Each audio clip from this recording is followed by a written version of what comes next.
موجز الأخبار من الجزائرية للصحافة. أهلا بكم.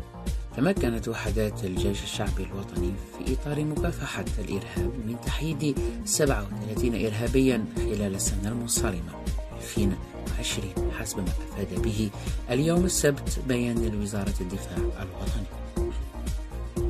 استؤنفت حركة النقل البري على خطوط ما بين الولايات اليوم السبت مع تدفق محتشم للمسافرين على مستوى المحطة البرية والمحطة السيارة الأجرة ما بين الولايات في خروبة الجزائر العاصمة. وفي شأن الثقافي، نعى كاتب والروائي الأديب الراحل مرزاق بقطاش الذي وفته المنية يوم السبت بالجزائر العاصمة، وصفين إياه بالكاتب الإنساني الكبير الذي عشق البحر وعاش بعيدا عن الأضواء. إنا لله وإنا إليه راجعون.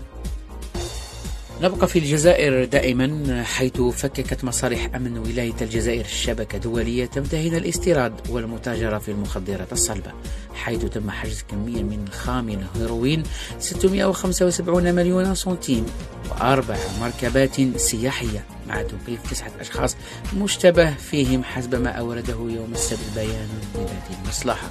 نهاية الموجز، أنا أحمد الميتة، إلى اللقاء.